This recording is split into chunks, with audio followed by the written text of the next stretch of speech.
Hello नमस्कार, मैं सतपाल पांचाल स्वागत करता हूं आपका हमारे यूट्यूब चैनल में। और आप देख रहे हैं डिजिटल कंप्यूटर इंस्टीट्यूट। यह है Excel complete course video number 9, जिसमें आज हम आपको एक्सेल की रिव्यू टैब के सभी ऑप्शन की कंप्लीट जानकारी देने वाले हैं। यदि आप कंप्लीट एक्सेल कोर्स सीखना चाहते हो तो इसके लिए आपको एक्सेल की सभी टैब की कंप्लीट नॉलेज होनी चाहिए, जिनमें से एक टैब होती है हमारी रिव्यू टैब। तो रिव्यू टैब में कौन कौन से ऑप्शन होते हैं और उन ऑप्शन का आप कहां कहां पर किस किस प्रकार से यूज कर सकते हो। अगर आप रिव्यू टैब की कंप्लीट नॉलेज लेना चाहते हो तो इस वीडियो को शुरू से लेकर आखिरी तक जरूर देखें।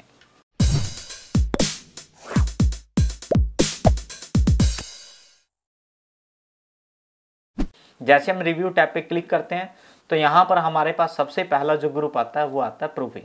प्रूफिंग के अंदर सबसे पहला जो ग्रुप है हमारे पास वह है स्पेलिंग। स्पेलिंग का मतलब क्या है कि आप यहाँ पर अपने टेक्स्ट की स्पेलिंग को चेक कर सकते हो। अगर आपने एक्सेल में कोई डाटा लिखा हुआ है, अगर आपको लगता है कि जो मैंने एक्सेल में डेटा लिखा हुआ है वहाँ पर कुछ स्पेलिंग एरर है तो वो यहाँ से आप उसको ठीक कर सकते हो। अगर बात करूँ वर्ड की, वर्ड में हमें जब भी हम कोई स्पेलिंग रॉन्ग लिखते थे तो वहाँ पर हमें ब्लू लाइन रेड लाइन का सिंबल मिल जाता था, लेकिन एक्सेल में ऐसा कुछ नहीं है। अगर एक्सेल में हम कोई गलत स्पेलिंग लिखते भी हैं, एक्सेल में जैसे हमने यहाँ पर स्कूल की स्पेलिंग जो है वो गलत लिख दी तो यहाँ पर ऐसा कुछ सिंबल नहीं आएगा कि ये स्पेलिंग जो है गलत है, ये रॉन्ग है। लेकिन अगर आपको इन जो रॉन्ग स्पेलिंग है जो आपने अपने टेक्स्ट के अंदर लिख दी हैं उनको ठीक करना है, जैसे यहाँ पर मैंने माउस की गलत स्पेलिंग कर दी, यहाँ पर मैंने स्कैनर की गलत कर दी, ठीक है, यहाँ पर मैंने प्रिंटर की गलत कर दी, यहाँ पर मैं ना कुछ स्पेलिंग जो है टीचर की मैंने स्पेलिंग गलत लिख दी, ठीक है, तो यहाँ पर मैंने कंप्यूटर की जो है स्पेलिंग गलत लिख दी। तो अगर आपको लगता है कि आपने एक्सेल की एक शीट बना रखी है और उसमें पता नहीं कहाँ कहाँ पर स्पेलिंग गलत है और आप उनको ठीक करना चाहते हो तो इसके लिए आप स्पेलिंग ऑप्शन का यूज कर सकते हो। करना कुछ नहीं है, बस आपको यहाँ पर फर्स्ट वाले सेल पे क्लिक करना है और उसके बाद स्पेलिंग वाले ऑप्शन पे क्लिक कर देना है। जैसे आप इस पर क्लिक करोगे तो कुछ इस प्रकार का इंटरफेस आएगा आपके सामने। तो यहाँ पर आपको वो सीरीज शुरू से मतलब फाइंड करना स्टार्ट करेगा। अगर आपको लगता है अभी जो जनवरी को ये कह रहा है कि यहाँ पर जैम आएगा तो फिलहाल तो मुझे इसको इग्नोर करना है। इग्नोर भी कर सकते हो अगर आपको लगता है कि ये ही स्पेलिंग आपको रखनी है तो उसके लिए आप इग्नोर वंस करना है, इग्नोर ऑल मत करना, ठीक है। अब जैसे यहाँ पर मैंने इग्नोर किया तो यहाँ पर ये माउस पे इसने कर्सर अपना लेके गया, देखो यहाँ पर माउस, ठीक है। ये कह रहा है भाई इनमें से है ना कौन सी स्पेलिंग हो सकती है, ये सजेस्ट किया हुआ इसने। तो यहाँ पर मुझे लगता है कि ये वाली आप देख लेना कि कौन सी आपकी स्पेलिंग ठीक होगी। तो ये माउस की स्पेलिंग सही होती है, ठीक है। उस पर आपने यहाँ पर देखो इग्नोर मत करना है, यहाँ पर इग्नोर है, ऑल इग्नोर है, ऐड टू डायरेक्टरी है। तो यहाँ पर आपको चेंज पे क्लिक करना है, चेंज ऑल नहीं चेंज, ठीक है। आप इस पर क्लिक करेंगे तो यहाँ पर ये आपने जो है अपने आप यहाँ पर माउस हो गया होगा। अब ये स्कैनर पे चला गया, स्कैनर को कह रहा कि इनमें से भाई कौन सा सजेस्टेड आपका टेक्स्ट है, तो मेरे लिए तो ये है, तो मैंने इस पर चेंज पे क्लिक कर दिया। प्रिंटर में कह रहा है भाई प्रिंटर में स्पेलिंग गलत है, तो ये मेरा जो प्रिंटर है या सॉरी ये वाला जो है मेरी स्पेलिंग सही, तो इस पर हमने क्लिक कर दिया, ठीक है। तो ऐसे ही स्कूल, देखो यहाँ पर स्कूल पे वो मूव हो गया अपने आप। यहाँ पर उस स्कूल को कह रहा है भाई देखो ये स्पेलिंग गलत है, तो इसकी जगह एक ही सजेस्टेड इसने टेक्स्ट दिया है, तो यहाँ पर क्लिक करेंगे वो चेंज हो जाएगा। टीचर को भी वो कह रहा है कि वो गलत है, तो आप यहाँ पर चेंज पे क्लिक करके उसको ठीक कर सकते हो। कंप्यूटर को भी वो कह रहा है कि भाई यहाँ पर ये गलत है, तो आप यहाँ पर चेंज पे क्लिक करके इसको ठीक कर सकते हो। तो अगर आपको लगता है कि आपने जो डेटा बनाया है एक्सेल के अंदर उसमें कहीं पर भी स्पेलिंग रॉन्ग है तो आप स्पेलिंग ऑप्शन की सहायता से उसको ठीक कर सकते हो। ओके, तो नेक्स्ट ऑप्शन है हमारे पास यहाँ पर थ्रेशर। थ्रेशर का मतलब ये होता है कि ये वर्ड की रिलेटेड वर्ड आपको फाइंड करके देता है। कभी कभी हमें नीड पड़ जाती है, मान लो यहाँ पर मैंने स्कूल लिखा और स्कूल जो मैंने यहाँ पर डेटा लिखा है ये मुझे कंफर्टेबल नहीं लग रहा है, स्कूल की जगह कुछ और वर्ड आना चाहिए। मान लो आपने कोई एक डेटा बनाया है, डेटा तो बना लिया ठीक ठाक जैसा बना आपसे, लेकिन उसमें कुछ वर्ड हैं जो आपको है ना सुटेबल नहीं लग रहे हैं, उनकी जगह कोई और रिलेटेड वर्ड आपको नीड थी टाइप करने की, लेकिन आपको समझ नहीं आ रही कि कौन सा वर्ड लिखें। तो यहाँ पर थ्रेशर आपकी हेल्प कर देता है। जैसे मुझे स्कूल से संबंधित कुछ वर्ड लेने हैं और यहाँ पर जैसे मैंने स्कूल पे क्लिक किया, बस यहाँ पर थ्रेशर पे क्लिक कर देना है। जैसे हम इस पर क्लिक करेंगे तो कुछ इस प्रकार की यहाँ पर विंडो ओपन होगी और यहाँ पर आपको वो सजेस्ट कर देगा रिलेटेड वर्ड, ठीक है। स्कूल की जगह यूनिवर्सिटी लेना है, कॉलेज लेना है, सेमिनार्स लेना है, आपको जो भी लेना है, इंस्टीट्यूट या फैकल्टी क्या लेना, भाई अब मुझे तो कॉलेज लेना था यहाँ पर, कहाँ पर, स्कूल की जगह। तो आपने क्या करना है, जो भी आपको रिलेटेड वर्ड आपको यहाँ पर इंसर्ट करना है उसके यहाँ पर साइड में छोटा सा एक एरो है, इस पर क्लिक करेंगे ना यहाँ पर इंसर्ट या कॉपी भी कर सकते हो आप। तो इंसर्ट पे जैसे मैं क्लिक करूंगा तो स्कूल की जगह कॉलेज हो गया होगा, आप देखो। या आप यहाँ पर डायरेक्टली टाइप करके भी एंटर कर सकते हो अगर आपको नीड है कोई रिलेटेड वर्ड फाइंड करने की। या मुझे लगता है कि टीचर की जगह मुझे टीचर वर्ड जो है सजेस्ट नहीं है, ठीक है, मुझे कोई और वर्ड यहाँ पर टाइप करना था, तो थ्रेसर पे क्लिक करेंगे तो यहाँ पर ये टीचर से संबंधित आपको ना वर्ड जो फाइंड करके देगा। हाँ भाई, टीचर की जगह educator, tutor, instructor, coach, lecturer, professor, हाँ भाई लेक्चरर ठीक रहेगा, तो आप इस पर क्लिक करके इसको इंसर्ट कर सकते हो, ठीक है। तो इस प्रकार आप अपने रिलेटेड टेक्स्ट को फाइंड कर सकते हो यूज ऑफ थ्रेसर, ठीक है। तो जहाँ तक मुझे लगता है कि आपको थ्रेसर भी समझ में आ गया होगा। नेक्स्ट है वर्कबुक स्टैटिक्स। नाम से ही पता लग रहा है कि वर्कबुक की स्टैटिक आपको प्रेजेंट करके देता है ये, यानी जो आपकी वर्कबुक है अभी सेल डाटा के नाम से है, ठीक है। ये आपको बताएगा कि इस वर्कबुक में कितनी सीट है, ठीक है। यहाँ पर मैं कुछ लिख देता हूँ ऐसे एग्जाम्पल के लिए, यहाँ पर मैंने कुछ लिख दिया, यहाँ पर एक सीट और ले ली, ठीक है। तो यहाँ पर मैंने 2-3 सीट ले ली। तो जैसे आप यहाँ पर स्टैटिक पे क्लिक करते हो तो यहाँ पर आपको ना इस पूरी वर्कबुक का स्टैटिक देता है, ठीक है। अभी हम करंट सीट पे हैं तो करंट सीट की इन्फॉर्मेशन दे रहा है, टेबल कितनी है, फॉर्मूला कितने लगे हुए हैं, कितने सेल के अंदर डेटा है, ठीक है, ऐसा कुछ बताएगा। और यहाँ पर आप देखो वर्कबुक नीचे दिया गया है, देखो वर्कबुक में कितनी सीट है, 3 है, ठीक है। कितने सेल के अंदर डाटा लिखा हुआ है, 102 सेल के अंदर डाटा लिखा हुआ है, ठीक है। टेबल कितनी है, 0 है। अभी हमने ना कोई भी टेबल फॉर्मेट यहाँ पर नहीं लगा रखा है, इसलिए यहाँ पर 0 आ रहा है, ठीक है। तो आप अपने वर्कबुक की यहाँ पर स्टैटिक जान सकते हो। और नेक्स्ट है हमारे पास यहाँ पर चेक एक्सेसिबिलिटी। अब ये चेक एक्सेसिबिलिटी होता क्या है, मान लो आपने एक वर्कबुक कंप्लीट बना लिया और उसमें आपको लगता है कि यहाँ पर आपको इसकी एक्सेसिबिलिटी को चेक कर लेना चाहिए कि इसमें कोई एरर तो नहीं है। यहाँ पर आपको कुछ कॉमन एरर ये आपको ढूंढ के देता है। मैं स्पेलिंग एरर की बात नहीं कर रहा हूँ, इसमें कुछ और क्रिटिकल एरर आपको ये बताता है। एग्जाम्पल के लिए यहाँ पर अब मैंने टेबल तो बना लिया, डेटा तो बना लिया, और मैंने अपनी मर्जी से क्या किया, यहाँ पर एक कलर लगा दिया, ठीक है। जैसे मैंने यहाँ पर मुझे ठीक लग रहा था ये कलर और मुझे बढ़िया लग रहा है तो मैंने ये कलर लगा दिया, लेकिन ये एक गलती है। अब गलती का मतलब ये नहीं है कि स्पेलिंग गलत कर दी हमने या कुछ, ये जैसे हम एक्सेसिबिलिटी पे क्लिक करेंगे, रिव्यू में जाते हैं और एक्सेसिबिलिटी पे क्लिक करते हैं तो इसमें जो भी एरर होगा ना इस टेबल में, ये मुझे यहाँ पर एक्सेसिबिलिटी पे जैसे मैं क्लिक करूँगा तो मुझे बताएगा। यहाँ पर देखिए तो यहाँ पर देखो एक एरर बता रहा है, हार्ड टू रीड। भाई इसको पढ़ने में दिक्कत आने वाली है जो आपने डेटा बनाया है, क्योंकि आपने कलर ही ऐसा दिया है। तो जो भी एरर आपकी टेबल में होगा वो यहाँ पर देगा। जैसे यहाँ पर आपने कोई अल्टरनेटिव टेक्स्ट आपने मिस कर रखा है, कोई टेबल में हेडर आपने मिस कर रखा है, ठीक है, कोई मर्ज सेल आपने लगा रखे हैं, ठीक है, यहाँ पर कोई रिस्ट्रिक्टेड आपने यहाँ पर डेटा लगा रखा है, तो ये सारे एरर आपको यहाँ पर ये देता है, ठीक है। फिलहाल तो मेरे सामने ये जो एक एरर आ रहा है यहाँ पर, और यहाँ पर देखो स्ट्रक्चर के नेम से भी आ रहा है। भाई यहाँ पर ना देखो डिफ़ॉल्ट सीट नेम 3, मतलब यहाँ पर मैंने 3 सीट ली हैं लेकिन इनका कोई नाम नहीं दिया है। जैसे आप इनको नेम दे देंगे ना, डेटा 1, डेटा 2, ऐसा कुछ कोई भी नेम दे दो आप इनको, यहाँ पर से ये 3 एरर जो आ रहे हैं ना ये हट जाएंगे। फिलहाल जो मैंने ये येलो कलर का एरर लगाया था इसको ठीक करके दिखा देता हूँ आपको। आपने करना कुछ नहीं, आपको पता ही नहीं है कि कहाँ पर कौन सी गलती होगी है।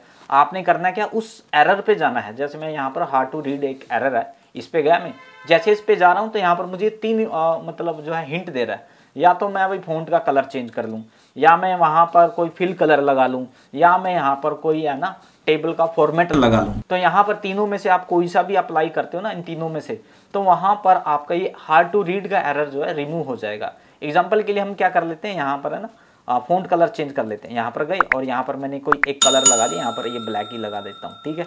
और जैसे मैंने क्लिक किया यहाँ पर कलर भी चेंज हो गया और यहाँ पर वो एरर भी चला गया। ओके, इसका मतलब ये है कि आपने टेबल तो बना लिया लेकिन टेबल में कहाँ कहाँ पर आपने एडिटिंग लगा रखी है, कहाँ कहाँ पर आपने मर्ज सेल कर रखे हैं, आपको पता ही नहीं है। आप उसको अगर आपको लगता है कि वो एक एरर है तो आप उसको डायरेक्टली यहाँ पर ये फाइंड करके दे देता है। आप उसको क्लिक करके यहाँ पर उसको ठीक कर सकते हैं। जैसे अब यहाँ पर नीचे इसने क्या कर रखा, डॉक्यूमेंट स्ट्रक्चर में यहाँ पर डिफ़ॉल्ट शीट नेम 3, ठीक है। यहाँ पर आप क्लिक करेंगे तो यहाँ पर वो रीनेम के लिए बोल रहा है। भाई यहाँ पर है ना आपको नेम चेंज करना पड़ेगा। रीनेम आप यहाँ से भी कर सकते हो या आप यहाँ पर जाओ, वो रीनेम के लिए बोल रहा है, ठीक है।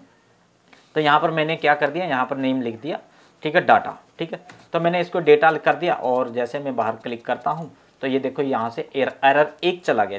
ध्यान से देखो पहले 3 थे अब 1 है। अब ये क्या कह रहा है, भाई इसका तो कर दिया, अब इनका क्यों नहीं करा, ठीक है ना। जो सीट 1, सीट 2, सीट 3 जो आपने लिया ना, इनका क्यों नहीं किया। जितने भी आपकी सीट होंगी उनको नेम देना जरूरी है, ठीक है, अकॉर्डिंग टू एक्सेसिबिलिटी। हालांकि ये कोई एरर तो नहीं है लेकिन एक्सेसिबिलिटी के लिए एक एरर आ जाता है। एग्जाम्पल के लिए यहाँ पर एक चीज़ और करा के दिखा दूँ आपको। यहाँ पर मर्ज सेल, ठीक है, यहाँ पर देखो अगर आप कोई बीच में, ठीक है, देखो अगर आप हेडिंग के अंदर कोई डाटा मर्ज करते हो, यहाँ पर मैंने क्या किया, इसको सिलेक्ट किया और यहाँ पर मैंने मर्ज कर दिया। मर्ज ये होता है हमारे पास। तो यहाँ पर मैंने कुछ मर्ज कर दिया, ये देखो, तो यहाँ ये एरर नहीं देगा, ठीक है। अब हम हेडिंग में तो मर्ज कर सकते हैं, लेकिन डाटा के बीच में आपकी पूरी एक डेटा बना हुआ, उसके बीच में आपने गलती से कुछ सेल मर्ज हो गया आपसे, या आपने जानबूझ के किया हुआ है, तो वो एक एरर बताएगा। ये देखो यहाँ पर टेबल एरर में यूज ऑफ मर्ज सेल का एक एरर ये बता रहा है। अब आपको पता ही नहीं कहाँ पर कौन सा एरर था, आप इस पर क्लिक करेंगे, ठीक है, या बस सप्लिट पे क्लिक कर देना, और यहाँ पर आप जाके देखेंगे कि वो जो है सप्लिट हो गया होगा, मतलब यहाँ पर वो सेल एडजस्ट हो गया होगा। इसका तो डाटा हमसे डिलीट ही हो गया था, मतलब एक तरह से अनमर्ज हो जाएगा आपका ये, ठीक है। तो अगर आपको लगता है कि आपकी टेबल में कुछ ऐसे एरर हैं जो अकॉर्डिंग टू एक्सेसिबिलिटी वो एरर माने जाते हैं, तो आप एक्सेसिबिलिटी में उनको फाइंड करके देख सकते हो, ठीक है। यहाँ पर एक और है मिसिंग अल्टरनेटिव टेक्स्ट। ये ज़्यादातर ग्राफ, पिक्चर, चार्ट को दिया जाता है। एग्जाम्पल के लिए हमने इंसर्ट में एक शेप जो है वो इंसर्ट कर ली, ठीक है। अब शेप तो इंसर्ट कर ली, तो जैसे ही मैंने ये शेप इंसर्ट करी तो यहाँ साइड में देखो मीडिया इलस्ट्रेशन में एक मिसिंग अल्टरनेटिव टेक्स्ट का जो है एरर आपको देखने के लिए मिल जाएगा। अब ये एरर कैसे जाएगा, जब भी आप कोई चार्ट इमेज इंसर्ट करते हो तो यहाँ पर एक शेप फॉर्मेट के नाम से एक विंडो ओपन होती है, इसके अंदर एक ऑप्शन मिलेगा यहाँ पर एक्सेसिबिलिटी, और इसमें मिलेगा आपको यहाँ पर एल्ट टेक्स्ट। एल्ट टेक्स्ट का मतलब ये होता है कि अल्टरनेटिव टेक्स्ट देना होता है, यहाँ पर बताना होता है कि आपने ये पिक्चर दी क्यों है, इसका नाम क्या है, किस पर्पज से आपने इसको यूज किया है, ऐसा कुछ आपने यहाँ पर एक डिस्क्रिप्शन डालना होता है। या यहाँ पर आपको एक ऑप्शन भी मिल जाएगा मार्क एज डेकोरेटिव। भाई मैंने तो सिर्फ वैसे ले लिया डेकोरेशन के तौर पर, आप इस पर भी यूज कर सकते हो इसका, लेकिन फिलहाल हम अल्टरनेटिव टेक्स्ट की बात कर रहे हैं। तो यहाँ पर हमने लिख दिया कि भाई ये जो मैंने पिक्चर है इसका नाम है जो है डेमो है, ऐसा कुछ आपने टाइप करना है। भाई किसके लिए आपने पिक्चर ली है, बस इसको सेव करने की जरूरत नहीं, बस इसको काट देंगे। जैसे मैं इसको यहाँ से काटूंगा तो आप देखेंगे यहाँ पर इलस्ट्रेशन के अंदर जो मिसिंग अल्टरनेटिव टेक्स्ट था ना, वो एरर जो है चला गया है, ठीक है। तो ये थे कुछ एक्सेसिबिलिटी के कुछ एग्जाम्पल। मतलब अगर आपको नीड पड़ती है अपने डेटा को एक्सेसिबिलिटी एरर फाइंड करने की, तो आप इस प्रकार एक्सेसिबिलिटी एरर फाइंड करा सकते हो। ओके, नेक्स्ट है हमारे पास एल्ट टेक्स्ट। ये तो वही था, आप यहाँ से भी अल्टर टेक्स्ट पे जाके आप इस पिक्चर का अल्टरनेटिव टेक्स्ट दे सकते हो। जरूरी नहीं है आप मैंने अभी आपको शेप के दे के दिखाया, शेप का अल्टरनेटिव टेक्स्ट दे के दिखाया। यहाँ पर पिक्चर, चार्ट, इमेज कोई भी हो सकती है, ग्राफिक जो ऑब्जेक्ट होते हैं ना, उनको जो है अल्टरनेटिव टेक्स्ट नीड होती है देने की, तो आप वो यहाँ पर रिव्यू में जाके आप यहाँ पर एल्ट टेक्स्ट पे क्लिक करके दे सकते हो। ओके, नेक्स्ट है फॉर्मेट एज टेबल, ठीक है। इसके लिए मान लो आपने ना यहाँ पर एक टेबल फॉर्मेट लगा रखा है। सबसे पहले तो टेबल फॉर्मेट लगा देते हैं हम, Ctrl+T और एंटर कर देना, ठीक है। यहाँ पर एक टेबल का फॉर्मेट लग गया, लेकिन ये टेबल का फॉर्मेट जो है मुझे पसंद ही नहीं आया। हालांकि मैं यहाँ से भी इसको चेंज कर सकता हूँ, ठीक है, मेरे पास बहुत सारे ऑप्शन मिल जाएंगे। लेकिन एक्सेसिबिलिटी के अंदर भी एक ऑप्शन है, आप यहाँ पर जाएंगे तो यहाँ पर आपको फॉर्मेट के कुछ ऑप्शन मिल जाएंगे। तो वही काम जो मैंने अभी पीछे करके दिखाया, तो वही आप यहाँ से कलर स्टाइल अपने चेंज कर सकते हो। ओके, नेक्स्ट है इसी के अंदर यहाँ पर दिया गया है मर्ज सेल, ठीक है। ये अभी मैंने आपको बताया यहाँ पर एक एरर था, उसी के बारे में है ये। मान लो यहाँ पर मैंने कुछ मर्ज सेल कर दिए, ठीक है, डेटा के बीच में, तो ये इसके लिए एरर हो जाते हैं। भाई आप डेटा के बीच में मर्ज सेल नहीं कर सकते। ये मैंने टेबल फॉर्मेट लगा रखा है, इसको हम क्लियर कर देते हैं। ओके, तो यहाँ पर मैं कुछ सेल मर्ज कर देता हूँ। तो यहाँ पर हमने मर्ज सेल पे क्लिक किया। ओके, अब ये डेटा के बीच में मर्ज सेल किया हुआ है, ठीक है, तो ये एक एरर हो जाता है। यहाँ पर भी देखो एरर आपको देखने के लिए मिल जाएगा, ध्यान दो यहाँ पर भी। और यहाँ पर एक्सेसिबिलिटी के अंदर यहाँ पर, तो यहाँ पर भी हमें एक एरर देखने के लिए मिल जाएगा। ओके, यहाँ पर देखो अनमर्ज, ठीक है। भाई ये जो मर्ज किए हैं ना, इनको अनमर्ज करो भाई, ठीक है। जैसे हम इस पर क्लिक करेंगे तो ये देखो सप्लिट हो गए और यहाँ पर से ये एरर भी चला जाएगा। ओके, तो यहाँ पर देखिए alt text, format as table, merge cell, ये यहाँ पर भी आपको अवेलेबल हो जाएंगे। उसके बाद है कुछ एक्सेसिबिलिटी ऑप्शन। रिकमेंड करूंगा कि आप इनको ना छेड़ें। जैसे आप इस पर क्लिक करेंगे तो ये कुछ सेटिंग है एक्सेसिबिलिटी की, जो आप अपने अकॉर्डिंग यहाँ पर कुछ चेंज करना चाहो तो कर सकते हो, लेकिन जिसको नॉलेज होगी तो वही इन ऑप्शन को चेंज करें, ठीक है। एक्सेसिबिलिटी की हेल्प आपको चाहिए तो आप यहाँ पर एक्सेसिबिलिटी हेल्प को फाइंड करा सकते हो। ओके, तो नेक्स्ट है हमारे पास यहाँ पर ट्रांसलेट। अभी ट्रांसलेट क्या होता है? ट्रांसलेट का मतलब ये है कि अगर आपको एक्सेल डेटा में कोई आपने वर्ड लिखा हुआ है, उसको आपको किसी दूसरी लैंग्वेज में ट्रांसलेट करना है, तो आप ट्रांसलेट की हेल्प से उसको ट्रांसलेट कर सकते हो। एग्जाम्पल के लिए हमने यहाँ पर एक वर्ड टाइप किया हुआ, welcome to digital computer institute. अगर आपको नीड पड़ती है किसी डेटा को ट्रांसलेट करने की, बस उस पर क्लिक करना है, ट्रांसलेट पे क्लिक करना है। जैसे आप ट्रांसलेट पे क्लिक करेंगे तो यहाँ पर एक विंडो ओपन होगी। हालांकि ये ऑटो डिटेक्ट कर लेगा कि आपने कौन सी लैंग्वेज के अंदर आपने डेटा लिखा हुआ है, ठीक है। और एग्जांपल के लिए आपको किसी दूसरी लैंग्वेज में उसको कन्वर्ट करना है, तो यहाँ पर देखो ये तो है फ्रॉम। फ्रॉम का मतलब क्या है कि आपने किस लैंग्वेज के अंदर डेटा लिखा हुआ है। नेक्स्ट है इसके नीचे टू, भाई आपको किस फॉर्मेट में या किस लैंग्वेज में उसको चेंज करना है, तो पूरी लिस्ट मिल जाएगी। आप यहाँ पर अपने अकॉर्डिंग एक लिस्ट जो भी आपको लैंग्वेज नीड है बस उस पर क्लिक करना है। तो जैसे आप उस लैंग्वेज पे क्लिक करोगे तो आपका डेटा जो है उसी लैंग्वेज में कन्वर्ट हो जाएगा। अगर आपको नीड है इस डेटा को यहाँ पर लेने की, बस इसको कॉपी करें और यहाँ पर पेस्ट कर सकते हो आप। तो जहाँ तक मुझे लगता है कि आपको ट्रांसलेट भी समझ में आ गया होगा। नेक्स्ट है हमारे पास कमेंट। ये तो बहुत ज़्यादा आसान है। अगर आपको कहीं पर कमेंट देने की नीड आवश्यकता पड़ती है तो आप यहाँ पर कमेंट दे सकते हो। यहाँ पर क्लिक किया कमेंट, ठीक है, ABCD आपने यहाँ पर टाइप किया, ठीक है, यहाँ पर हमने XYZ, ठीक है, हो सकता है कुछ भी आपका कमेंट हो सकते हैं, ठीक है, हमने ये कमेंट दे दिया, ठीक है। अभी जैसे मैंने कमेंट तो दे दिया, जहाँ जहाँ मैंने कमेंट किए दिए ना वहाँ पर एक रेड निशान आ गया, ठीक है। इससे मुझे ये पता लग जाएगा कि यहाँ पर मैंने कमेंट दिया हुआ है। ओके, अगर मुझे नीड पड़ती है कि जितने भी मैंने कमेंट लगा रखे हैं तो सबको मुझे शो करना है, तो यहाँ पर एक ऑप्शन मिलेगा ऑल शो कमेंट, ठीक है। जैसे मैं इस पर क्लिक करूँगा तो सारे कमेंट जो है मुझे शो होने लग जाएंगे। ओके, अगर मुझे नीड पड़ती है, जैसे मैं अभी यहाँ पर हूँ और मुझे नेक्स्ट कमेंट को देखना है, तो यहाँ पर एक नेक्स्ट के नाम से ऑप्शन है। तो जैसे मैं इस पर क्लिक करूँगा तो मुझे बताएगा अगला कमेंट कहाँ है, इससे अगला कहाँ है, इससे अगला कहाँ है, ठीक है। ऐसे ही एक ऑप्शन दिया गया प्रीवियस। अगर हमने पिछला कमेंट देखना तो यहाँ से हम प्रीवियस भी कर सकते हैं, ठीक है। और एक ऑप्शन दिया गया है डिलीट। अगर आपको नीड पड़ती है कि कोई एक पर्टिकुलर कमेंट को डिलीट करने की, बस इस पर क्लिक करेंगे तो आपको डिलीट कर देगा यहाँ से कमेंट को। ओके, नेक्स्ट ऑप्शन है यहाँ पर एक शो एंड हाइड कमेंट, ठीक है। मान लो अभी मैंने इस पर क्लिक किया हुआ है, ठीक है, मॉनिटर पे, और यहाँ पर एक कमेंट भी लगा हुआ है, लेकिन जैसे मैं कर्सर लेके जाऊँगा तो वो शो हो रहा है, लेकिन जब मैं इधर लेके आ रहा हूँ तो वो नहीं शो हो रहा है। लेकिन मुझे सिर्फ मॉनिटर का ही देखना है, सारे नहीं देखने, सिर्फ मॉनिटर वाला कमेंट ही देखना है। तो मैं इस पर क्लिक करूँगा तो वो कमेंट जो है मुझे शो होने लग जाएगा। बहुत ही ज़्यादा आसान है, एक ही बार में आपको समझ में आ जाएगा। तो इस प्रकार आप कमेंट ऑप्शन का यूज़ करके देख सकते हो। नेक्स्ट है हमारे पास प्रोटेक्ट। प्रोटेक्ट का मतलब ये है कि आप यहाँ पर प्रोटेक्ट में हमारे पास 2-3 ऑप्शन है। प्रोटेक्ट शीट है, प्रोटेक्ट वर्कबुक है, कि आपने जो शीट बना रखी है आप उसको प्रोटेक्ट करना चाहते हो या पूरी वर्कबुक को प्रोटेक्ट करना चाहते हो। तो एक्सप्लेन करते हैं। सबसे पहले है शीट प्रोटेक्शन। इसका मतलब ये है कि अभी हमने डेटा, यहाँ पर ध्यान दो, ठीक है, सीट इसमें 1 2 3, ठीक है, 3 सीट हैं। और मैंने क्या किया यहाँ पर डेटा वाली सीट पे या सॉरी यहाँ पर एग्जांपल के लिए ये जो सीट नंबर 1 है इस पर एक प्रोटेक्शन लगा दी। मैं चाहता हूँ कि जो सीट नंबर 1 है ना, इस पर जो भी मैंने डेटा बनाया हुआ है वो प्रोटेक्ट हो जाए। तो आपने करना क्या है, प्रोटेक्शन सीट पे जाना है और यहाँ पर एक कुछ इस प्रकार की विंडो ओपन होगी। आप इनको सबको चेक कर लें और यहाँ पर एक पासवर्ड लगा दें, ठीक है, 1 2 3 4, जो भी आपको पासवर्ड नीड है वो आप लगा लें।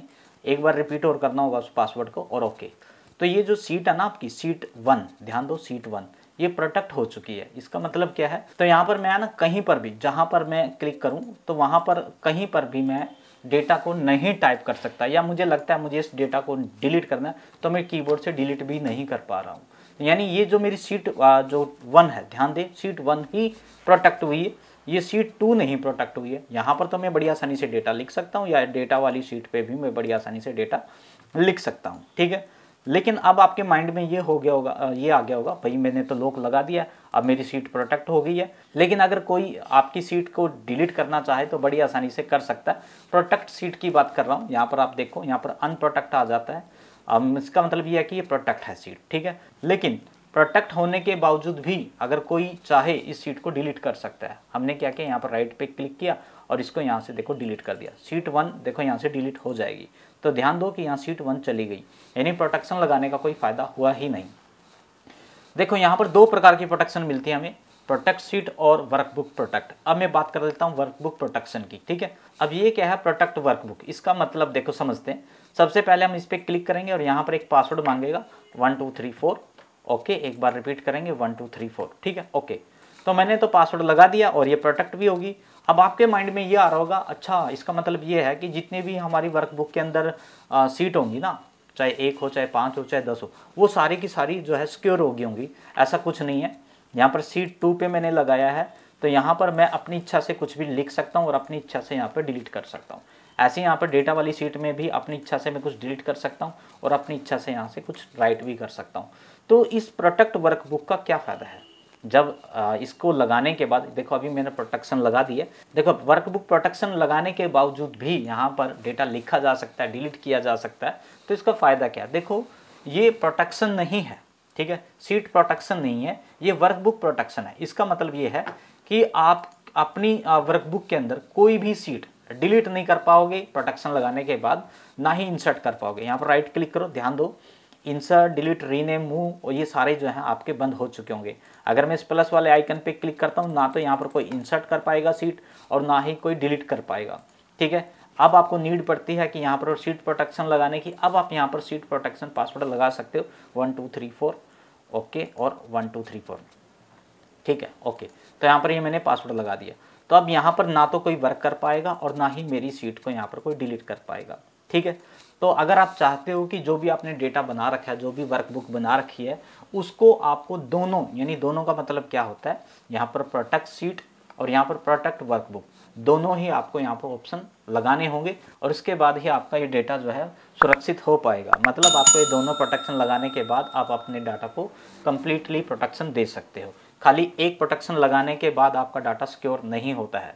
ठीक है, उसके बाद अगर आपको नीड पड़ती है कि अनप्रोटेक्ट करने की, ठीक है, यहाँ पर क्लिक करें अनप्रोटेक्ट पे। ठीक है, पासवर्ड मांगेगा, जैसे मान लो मुझे यहीं पर डेटा कुछ टाइप करना है, फिलहाल तो नहीं अलो कर रहा मुझे, तो अनप्रोटेक्ट करते हैं, पासवर्ड लगाएंगे 1 2 3, जो भी आपका रिक्वायर्ड पासवर्ड होगा, और अब मैं बड़ी आसानी से यहाँ पर काम कर सकता हूँ।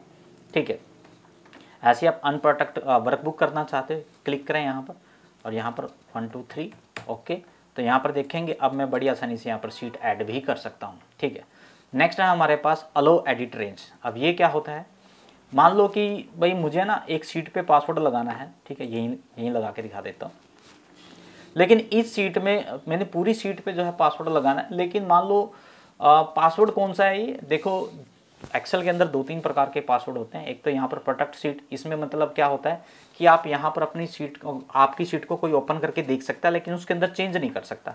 एक यहाँ पर मैंने फाइल में बताया था आपको, यहाँ पर इन्फो में जाके यहाँ पर रिस्ट्रिक्ट पासवर्ड है हमारे पास। ठीक है, ये रहा इनक्रिप्ट विद पासवर्ड, इसमें आपकी फाइल ओपन ही नहीं होगी। मैं सीट प्रोटेक्शन की बात कर रहा हूँ। अगर आप चाहते हो कि भी मेरी फाइल जो है ओपन तो करके देख सके कोई, और मैंने वहाँ पर सीट प्रोटेक्शन भी लगा रखा है, लेकिन वो चेंज ना कर सके, लेकिन फिर भी कोई कंपलसरी डेटा है लिखने के लिए, तो आप एक स्पेस दे सकते हो। भाई देखो भाई, अगर आपको डेटा लिखना भी है ना तो आप यहाँ लिख लो, ठीक है, एक जगह उसको आप दे सकते हो। तो उसके लिए आप अलो एडिट का यूज कर सकते हो। मैं एग्जाम्पल के साथ सिखा देता हूँ आपको। सबसे पहले हम इसको मार्क कर लेते हैं। ठीक है, इस डेटा को मैंने बॉर्डर से मार्क कर दिया। आप यहाँ पर कुछ हेडिंग देना चाहो तो दे भी सकते हो। ठीक है, और अब हम क्या करते हैं, यहाँ पर मैंने इस डेटा पे गया, सिलेक्ट किया और यहाँ पर गए रिव्यू में और यहाँ पर अलो एडिट रेंज। ठीक है, जैसे आप इस पर क्लिक करेंगे या आपसे कुछ इस प्रकार का ऑप्शन मांगेगा, बस आपने न्यू पे क्लिक करके इसका नाम लिखना चाहो तो आप लिख सकते हो। ठीक है, मैंने डाटा लिख दिया यहाँ पर। ठीक है, आप जो भी लिखना चाहो लिख सकते हो। ओके, परमिशन को देने की जरूरत नहीं है। अगर हाँ इस जगह का आप पासवर्ड देना चाहो तो आप वो दे सकते हो, रिक्वायर्ड नहीं है, बस ओके क्लिक करें। ठीक है, अब मैंने तो यहाँ पर पासवर्ड लगा दिया, अप्लाई एक यहाँ पर डेटा के नाम से प्लेस जो है ऐड कर दिया अलो एडिट रेंज में। ठीक है, अब हम क्या करते हैं कि इस सीट को प्रोटेक्ट करते हैं। यहाँ पर गए हम और यहाँ पर हमने पासवर्ड लगा दिया 1 2 3 4 और 1 2 3 4। ठीक है, पासवर्ड लगा दिया। अब यहाँ पर कोई भी जो है डेटा नहीं लिख पाएगा और ना ही कोई डेटा डिलीट कर पाएगा। अब मैं चाहता हूँ कि यहाँ पर कुछ मैं डेटा टाइप करूँ, मतलब जो ये एरिया मिला ना ये वाला, इसमें मैं बड़ी आसानी से लिख भी सकता हूँ और बड़ी आसानी से यहाँ पर डिलीट भी कर सकता हूँ। यानी प्रोटेक्ट सीट के अंदर आपको एक स्पेस मिल जाता है जहाँ पर आप बड़ी आसानी से डेटा लिख भी सकते हो और डिलीट भी कर सकते हो। ठीक है, इसे बोलते हैं अलो एडिट रेंज। ओके, नेक्स्ट है हमारे पास यहाँ पर अनशेयर वर्कबुक। अब अनशेयर वर्कबुक का मतलब क्या है कि कई बार क्या होता है, हमें एक्सेल की सीट जो है शेयर करने की आवश्यकता पड़ती है। पहले आप इसको शेयर करना होगा, उसके बाद ही अनशेयर जो आपका एक्टिव होगा। अब यहाँ पर शेयर करने का तो कोई ऑप्शन है नहीं, उसको एक्टिव करना होता है। एक्टिव करने के लिए यहाँ पर देखो मैंने पहले से ही एक्टिव किया हुआ है। मैं फिर भी आपको प्रोसीजर बता दूँ कैसे एक्टिव करेंगे। मैं ना आपको यहाँ पर क्विक एक्सेस बार में एक्टिव करना सिखा रहा हूँ। उसके लिए करना क्या है, क्विक एक्सेस बार पर कहीं पर भी राइट क्लिक करना है, आपको ऑप्शन मिलेगा कस्टमाइज क्विक एक्सेस बार, आप देख पा रहे हो। ठीक है, इस पर क्लिक करना है। जैसे आप इस पर क्लिक करेंगे तो यहाँ पर पॉपुलर कमांड आपको मिल जाएगी। तो यहाँ पर आपको ऑल कमांड पे क्लिक करना है। उसके बाद यहाँ पर नीचे आपको SH प्रेस करना है। जैसे आप प्रेस करेंगे तो आपको S वाली जो सीरीज एक्टिव हो जाएगी और यहाँ पर आपको फाइंड करना है शेयर वर्कबुक लेगेसी। ध्यान रहे, शेयर वर्कबुक लेगेसी आपको क्लिक करना है और इसको ऐड कर लेंगे। मैंने पहले से ही ऐड किया हुआ, बस ऐड पे क्लिक कर देना। कस्टमाइज में ये आपकी एक्टिव हो जाएगी। ठीक है, इसके बाद ये यहाँ पर एक्टिव है मेरे पास। देखो जैसे मैंने इस पर क्लिक किया, यहाँ पर शेयर बुक के नाम से एक विंडो आ जाएगी। बस आपने जो भी वर्कबुक को शेयर करना होता है ना, बस इस पर क्लिक करो और ओके क्लिक कर दो। ठीक है। तो ये वर्कबुक जो है शेयर हो जाएगी। इसके बाद यहाँ पर है ना, देखो सेल डेटा के नाम से थी ये फाइल और यहाँ पर जो है शेयर लिखा भी आ गया। अब मुझे इसको अनशेयर करना है, ठीक है। बस यहाँ पर क्लिक कर दें और ये अनशेयर जो है होगी। आप यहाँ पर चेक भी कर सकते हो, ठीक है। तो इस प्रकार आप शेयर और अनशेयर का यूज कर सकते हो। नेक्स्ट है हमारे पास हाइड इंक। अब ये हाइड इंक क्या होता है, इसका मतलब ये होता है कि मान लो आपने ना किसी एक्सेल शीट पर ड्रॉ टैब से कुछ ड्रॉ किया हुआ है यहाँ पर, ठीक है। ये XYZ ड्रॉ टैब में मैंने आपको बताया था कि ड्रॉ टैब का क्या यूज है, ठीक है। अब मेरे को इसको डिलीट नहीं करना है, ठीक है, कुछ टाइम के लिए हाइड करना है, ठीक है। तो ड्रॉ टैब में ना कहीं पर भी हमें इंक को यानी पेन से जो मार्क किया ना उसको हाइड करने का ऑप्शन नहीं मिलता है, वो हमें रिव्यू टैब में मिलता है। तो यहाँ पर आप रिव्यू टैब में जाएंगे और यहाँ पर ऑप्शन मिलेगा आपको हाइड इंक। जैसे आप इस पर क्लिक करेंगे तो आपने जो भी ड्रॉ टैब से मार्क इस प्रकार से हाइड करके देख सकते हो। अगर आपको नीड है कि नहीं इसको डिलीट करना है तो यहाँ पर इस एरो पे क्लिक करना है, तो कुछ इस प्रकार के इंटरफेस आएगा। तो आप ऑल डिलीट इंक पे क्लिक करेंगे तो यहाँ से पूरी जो है आपकी इंक जो है या मार्क जो है वो डिलीट हो जाएंगे। ओके, तो ये थी आज की video regarding to review tab और हमने पूरी कोशिश किया रिव्यू टैब के सभी ऑप्शन को अच्छे से एक्सप्लेन करने की। अगर आज की वीडियो आपके लिए इन्फॉर्मेटिव रही है तो वीडियो को लाइक करें और हमारे चैनल को भी सब्सक्राइब करें। आज की वीडियो में इतना ही, मिलते हैं नेक्स्ट वीडियो में। थैंक यू, धन्यवाद।